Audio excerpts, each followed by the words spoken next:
नमस्कार, स्वागत है आपका वीके न्यूज में। लैंड ऑफ सेवन सिस्टर यानी कि अरुणाचल प्रदेश, असम, मणिपुर, मेघालय, मिजोरम, नागालैंड और त्रिपुरा, जहां कभी बीजेपी चुनाव जीतेगी किसी को यकीन तक नहीं था।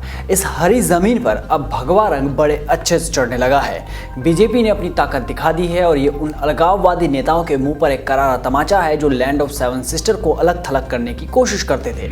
कल जब अमित शाह असम गए थे तो उन्होंने एक बात कही थी। उन्होंने कहा, जहां तक भाजपा का सवाल है, असम को इन 6 साल के अंदर हमने कभी पराया नहीं समझा। असम को दिल्ली ने प्राथमिकता दी है, नॉर्थ ईस्ट को प्राथमिकता दी है। उनकी ये बात लोगों को भी समझ में आ गई होगी और कहीं ना कहीं इसका फायदा भी अब दिखने लगा है। जी हाँ, बड़ी खबर आई है अरुणाचल प्रदेश से, जहां बीजेपी का सूर्योदय हो गया और इसकी चमक बंगाल तक भी दिखाई देगी। दरअसल अरुणाचल प्रदेश के पंचायत चुनाव में भाजपा ने बड़े अंतर से जीत हासिल की है। सूबे के जिला परिषद सदस्य की 242 सीटों में से भाजपा को 185 सीटें हासिल हुई। वहीं कांग्रेस दूसरे नंबर पर रही और उसे मात्र 11 सीटें ही मिली। इतने बड़े अंतर से बीजेपी ने जीत हासिल की है, वो भी जमीनी स्तर पर। ये आंकड़े बताते हैं कि जनता अब किसके साथ है।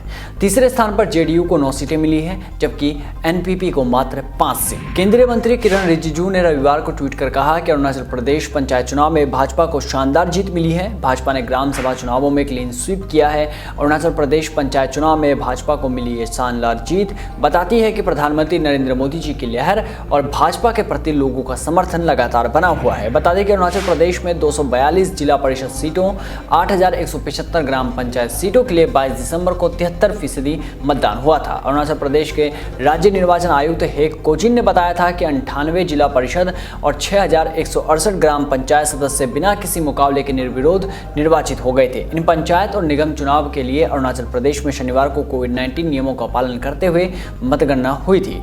इस चुनाव में न सिर्फ बीजेपी की जीत अहम है, बल्कि कांग्रेस की हार भी, वो भी उन जगहों पर जहां पर कांग्रेस का राज चलता था। अरुणाचल प्रदेश के पासीघाट नगर निगम की 8 में से 6 सीट बीजेपी की झोली में गई है। अब स्थानीय निकाय का शासन कांग्रेस के हाथों से छिन गया। दूसरी ओर ईटानगर में हुए नगर निगम चुनाव में पहली बार हिस्सा लेने वाली जेडीयू को भी फायदा हुआ, वो 4 सीटें जीती। ये जीत इस ओर इशारा कर रही है कि जनता का मूड किसके साथ है, नॉर्थ ईस्ट का रुझान किस तरफ है। वहीं असम में अमित शाह की रैली का असर भी देखने को मिला।